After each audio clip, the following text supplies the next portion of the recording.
Orang kalau gemuk-gemuk dia nak kurus dia boleh jadi Grab.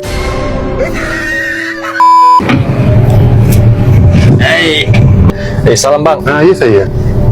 Bang nak tanya, kamu pandu Grab kan? Berapa lama? Saya hampir setahun. Setahun? Hampir setahun. Dulu kerja apa? Dulu saya kerja insurance company, agent. Dulu, tapi saya dah 10 tahun kerja, tapi saya mau alih bidang lah dalam bidang perkhidmatan, iaitu bawa Grab.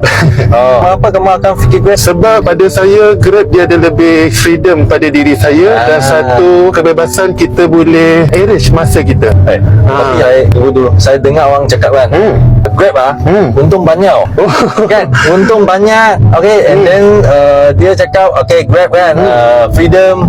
Nanti macam bang cakap lah, freedom penuh lah. Betul. Dan kalau kamu cakap untung banyak, betul ke untung banyak? Untung tu untung ikut kerajinan kita. Tetapi kita juga, kalau orang tu bertenaga, dia boleh pergi jauh, dia boleh pergi satu Malaysia. Tapi macam saya sudah berkeluarga, bila saya sudah berkeluarga, saya kena fikir untuk diri saya. Saya tak boleh tinggal anak isteri saya. Tapi dulu kamu kerja itu insurance pun freedom juga kan ke? Freedom tu freedom, tapi macam saya dah 10 tahun dalam bidang insurans, tapi saya nak tengok luar ni macam mana. Jadi sebab saya tak kata kerja tu tak bagus, bagus juga, tapi kita lebih rapat dengan orang. Kita boleh kenal semua orang. Kita boleh kenal Melayu, Cina, India, foreigner, kita boleh berkenalan. Saya cakap dengan kamu saya tahu mengapa kamu nak jadi Grab. Kerana kamu nak bertemu saya. Mungkin juga.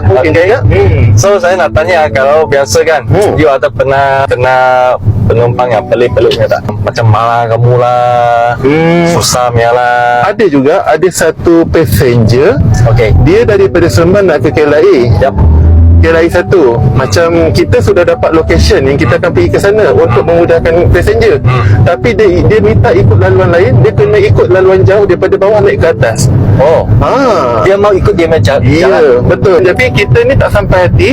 Kita cakap okay boleh sir, no problem, kita follow je. Tapi laluan yang dia bagi tu, bila dia dah salah, dia marah kita balik. Tapi saya okey saja, sebab macam saya dalam bidang perkhidmatan, dalam bidang insurans sebelum ni, saya lebih tertumpu customer always right. That's why saya cakap dengan korang so semua orang muda-muda you jangan fikir kan jadi Grab paling senang tau. Dan bukan jadi Grab banyak freedom atau untung banyak tau. So I rasa kan semua bidang kan pun ada dia punya kesusahan. Betul kan.